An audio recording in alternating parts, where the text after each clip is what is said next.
بڑی مشہور حدیث پاک بھی ہے اور قرآن پاک کی آیت ان کے حق میں نازل ہوئی کہ ایک مرتبہ امام حسن و حسین بیمار ہو گئے۔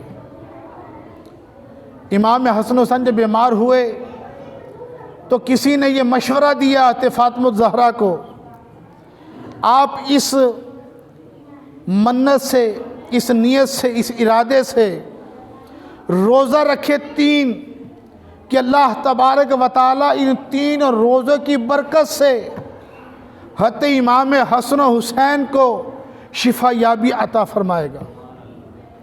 اب آپ کے گھر میں کون کون تھے؟ آپ کی کنیز فضہ تھی، مولا کائنات حضرت علی مرتضیٰ تھے، امام حسن و حسین بیمار تھے۔ حضرت فاطمہ زہرا نے روزہ رکھا، آپ کی کنیز جو فضہ تھی اس نے بھی روزہ رکھا، حضرت علی رضی اللہ تعالیٰ نے بھی روزہ رکھا۔ حضرت علی رضی اللہ تعالیٰ نے ایک یہودی کا باغ سیراب کیا اور اجرت میں کچھ جو ملے لا کر حضرت فاطمہ زہرا کو دے دیے۔ پہلے دن جب روزہ رکھا، افطار کا وقت قریب آیا تو کچھ جو لیے پیسا اور پھر ان کی روٹیاں بنائی، کھانا تیار کر کے افطار کا وقت ہے، ایک شخص نے آ کر دروازے پر دستک دی کہ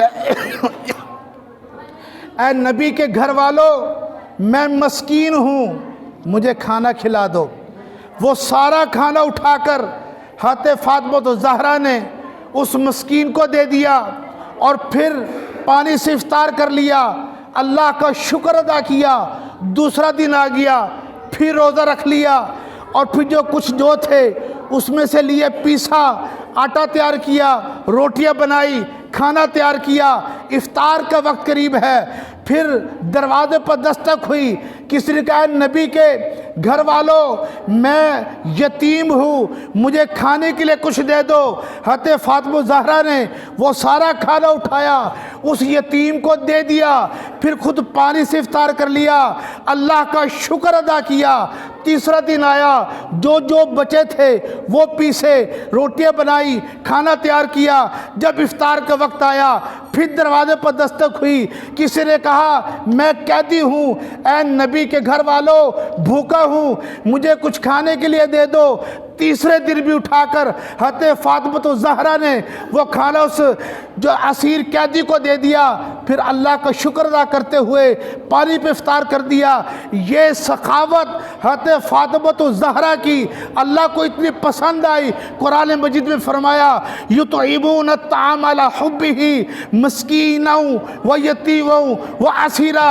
یہ وہ لوگ ہیں جو اللہ کی محبت میں آ کر یتیم کو، مسکین کو، قیدی کو کھانا کھلا دیتے ہیں۔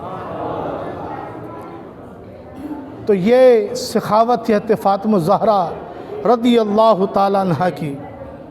اور پھر قرآن نے کیا فرمایا آگے مزید ان کی شان میں؟ فرمایا انما نطعمکم لوجہ اللہ۔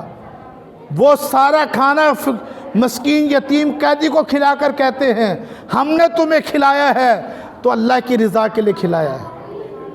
لا نرید منکم جزاء و شکورا، ہماری جزا اللہ پر ہے، ہم تجھ سے کوئی بدلہ نہیں چاہتے۔ اخلاص بھی دیکھیے کیسا حضرت فاطمہ زہرا رضی اللہ تعالیٰ عنہ کا۔